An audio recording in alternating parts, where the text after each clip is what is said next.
because they demonstrate a sort of reverence, right, for the social network, for the family, and for the conditions of civilized life. So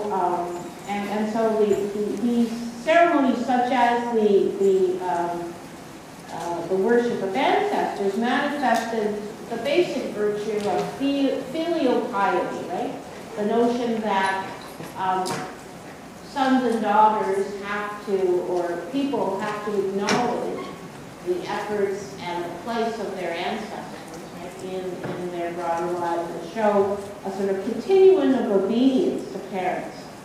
It involves not just the worshiping of and the remembering of those who have died, but even, of course, acknowledges the need and the duties to care for the elderly in the family throughout their lives, provide for them in old age. So, in fact, we have laws in, I think, in current-day Taiwan, right, where individuals, by law, have to take care of their aged parents.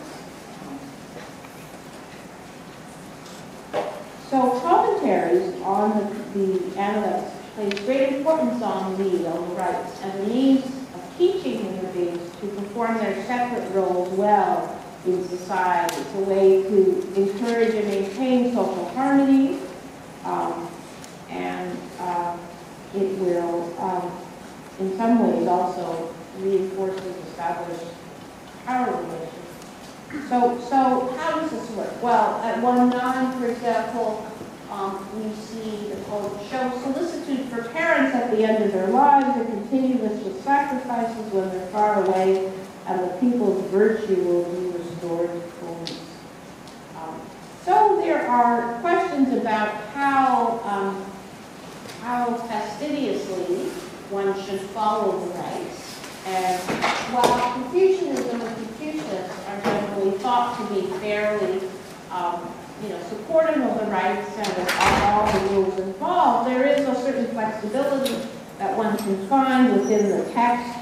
So, for example, at 9.3 is this example: a linen cap is prescribed by the rites, but nowadays people use black silk. This is thrifty, and I follow the multitude. So there's a certain flexibility, perhaps a minimal flexibility, but at least a certain flexibility in Confucianism, where he suggests that you don't always have to follow the prescribed law, that maybe in some certain instances it's better to follow custom rather than what is actually prescribed by the rites. But still, right, there's this sense in which rights are central to solidifying a sense of the relationship to others and reverence for those relationships. So in H, section 2, we see if one is courteous but does without ritual, then one dissipates one's energy. If one is cautious but does without ritual, then one becomes timid. If one is bold but does without ritual, then one becomes reckless. If one is forthright but does without ritual, then one becomes rude. When gentlemen deal sincerely with their kinsfolk, then the people are stimulated towards humanity. When old friends are not neglected, then the people will not behave irresponsibly. Now, an interesting thing about the notion of rights is that it in some way adds a different dimension to this notion of moral character that we've been talking about in Aristotle and Plato. Right? Because while for someone like Aristotle, good character is something that, for Plato, right, good character is the proper fashioning of the soul, right? And then that manifests itself in certain ways in actions in society. And similarly to a large degree in Aristotle, that character is really about something internal to the self, but that you use the outside world in a way to demonstrate, right, what is essentially good on the inside. But what is interesting about this notion of Confucianism and the central importance of rights is that they're sort of, in some ways, an externalizing of that sense of character. Because it's not all about, what's on the inside, right? If you are essentially of humane, right, on the inside, but not performing the rites, right, not doing the actions in society and showing the reverence for those social ties in those actions and in those deeds, then you do not meet, right, that Confucian standard. So there's a real sense in Confucianism that the measure of goodness is not just internal. It's not just something in the soul, right? It's something that is externalized through participation in these various socially expected exercises. So the rites help to promote social harmony. This is a defense of the rights. The rights bring reciprocity into practice. The rights bring an element of reverence in human relationships. The rights provide occasions for manifesting the higher virtues. So those are some of the defenses for the rights. I want to then just switch to exploring this other key concept, and that is the concept of humaneness, again. But you can see it's translated quite widely and quite differently in other editions of Confucian, of the Analects. We translate it as benevolence, altruism, kindness, charity, compassion, goodness, humanity. So this is the character. I believe, maybe someone can confirm, this is the old Chinese character for humaneness before the changes. Is that correct? Or is this the new one? It's a simplified one. Okay, so this is the simplified Chinese character. But anyway, it's why I show it to you is because the two lines sort of demonstrate the social aspect, the sort of two. I believe, I'm not sure if that part of the character on the left side is a sort of version of the sign for humanity or man. Anyway, but in any case, the parallel lines is a pictorial representation of the way in which you have humaneness allied with a sense of social harmony.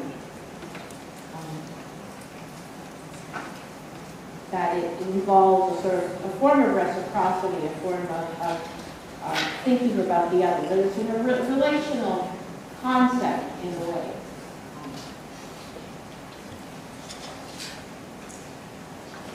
Okay. So what is humaneness? It's in dealing with others, right, as human beings ideally should. So seen as the proper foundation for the right appreciation and performance of other aspects of virtue. So at 3:3, we're told, if someone is not humane in spite of being a man, what has he to do with ritual? If someone is not humane in spite of being a man, what has he to do with music? So in some ways, humaneness for Confucius stands at the bottom, or the important foundation. And this is a quality of virtue that's developed within the family circle. Again, though, as a difficult exercise of 4-6, I've never come across anyone who loved humaneness and hated inhumaneness.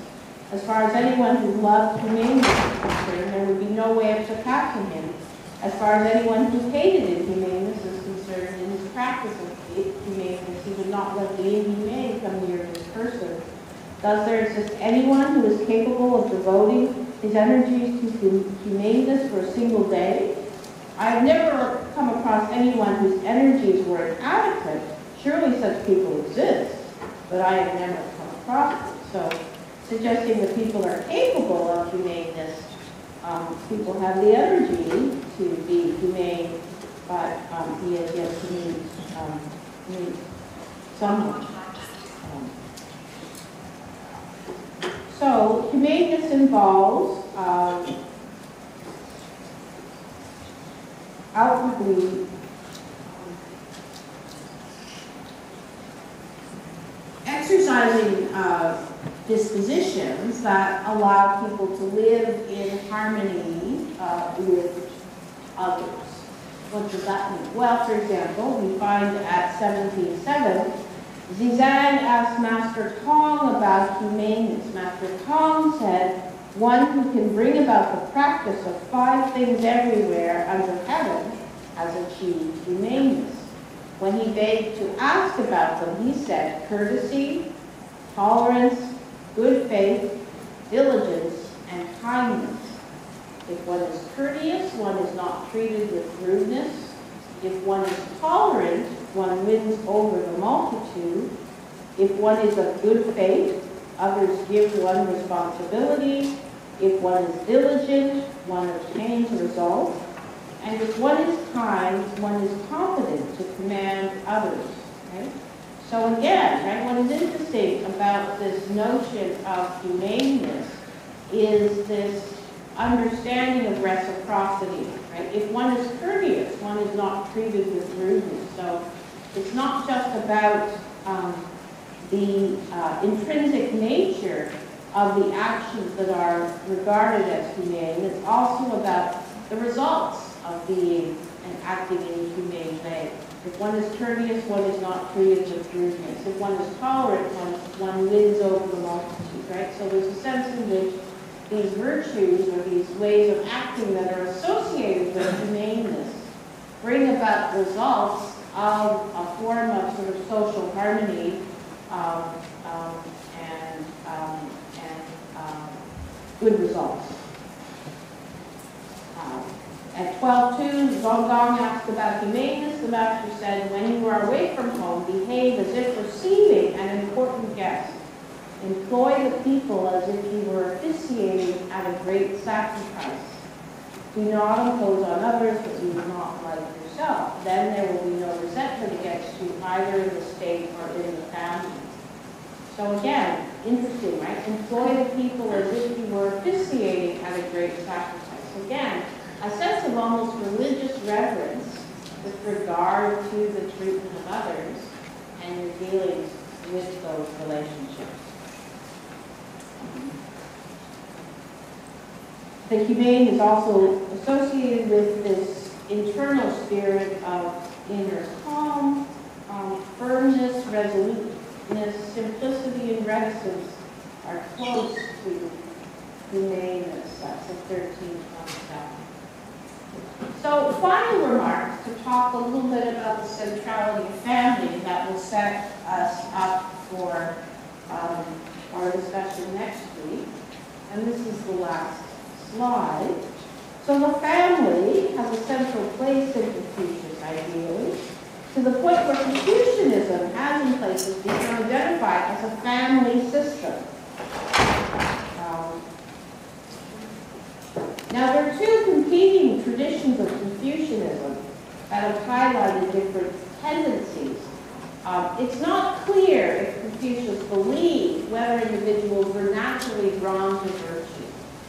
So you have someone like Mencius, who suggests, who has a fairly sort of optimistic take on Confucius, and who sees individuals as naturally drawn to sort of the good.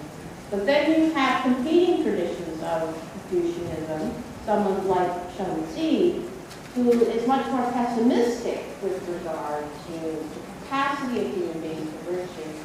And in that light, something like the family takes a crucial importance. Right? The family, given the sort of lack of Confucius's reflection on the natural capacity of each individual for virtue, the family is seen as sort of an important training ground, an important place where, well, we might say virtue begins at home, justice begins at home. The idea is that that's the place where it's sort of central to the development of good character.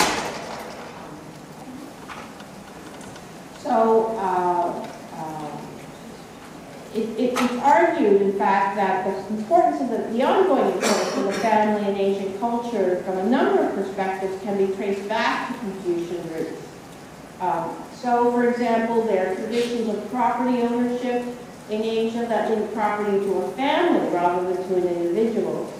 And of course, culturally, expectations are often greater than in Western contexts that children take care of their parents in their old age.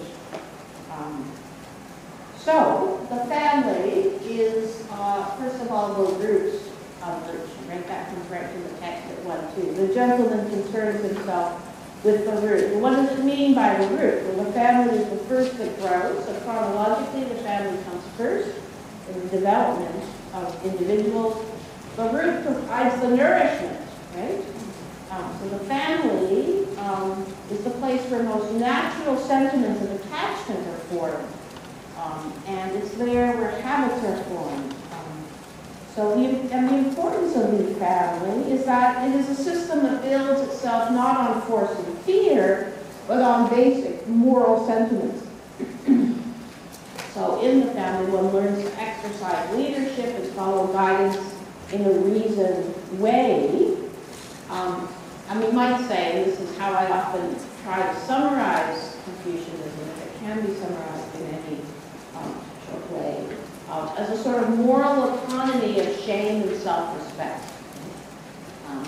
So that one acts as a gentleman or a cultivated individual with that ideal of the respect that brings, and respect for others, and shame for not living up to those ideals. Of course, Confucius acknowledges that not all families live up to his ideal of moral action, but the idea of the family as this root of development, and that filial love and filial piety is the basis for developing capacities that will eventually serve a more broader public purpose. A root is also something that can survive without the rest, right? You can cut the root off a plant, put it in water, and the plant can still grow from the root. And similarly, right, in a Confucian perspective, that you can have an end of good action in itself with the root. That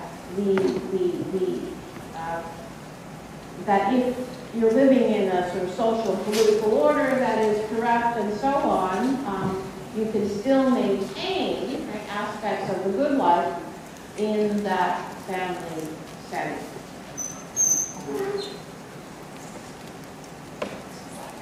So, yeah, so those are the ways, some of the ways in which the family can serve as the root of a broader social and political purpose. I guess I have more to say about the family, but maybe what I'll do is leave some of those comments for next day. But